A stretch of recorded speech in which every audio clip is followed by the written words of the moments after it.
కవిత గారిని నేను ఎందుకు కలుస్తా?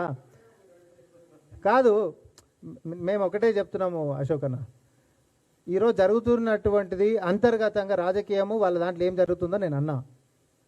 నేను గతంలో కూడా చాలా విషయాలు నేను చెప్పిన, కాదని చెప్పండి మళ్ళీ కూడా నేను మేము ముందుకు వస్తాను కూడా నేను చెప్పిన. లోకేష్ గారితో కేటీఆర్ గారి యొక్క మంతనాల విషయం కూడా నేను చెప్పిన. నేను ఇప్పుడు కూడా ఒక అంశం అన్నా, వ్యాపార అంశం మాట్లాడుకుంటారు, లోపాయకారి రాజకీయ ఒప్పందాలు మాట్లాడుకుంటారు, ఇది వీళ్ళ లైన్ ఉండొచ్చు.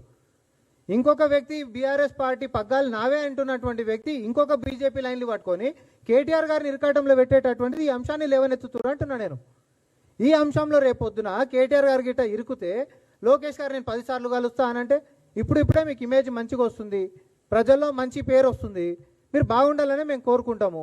కానీ రేపొద్దున మేమిద్దరం కలిసినాము, ఏదో కోకోకోలా తాగినాం అని చెప్పి మీరు చెప్పుకుంటే ఆ సోషల్ మీడియా మాత్రం మిమ్మల్ని వదిలిపెడతారా? అసలే ఏపీ ఎట్లుంది? మంచి పేరు, మంచి సావాసం చేస్తే మంచి పేరు వస్తుంది. రేపొద్దున ఇట్లాంటి అవకాశాలు ఉన్నాయి కాబట్టి వాళ్ళతో కొంచెం ఆచితూచిపోతే మీకే మంచిది అంటున్నాం. టీడీపీ తోటి మాకేం బాగుంటుంది?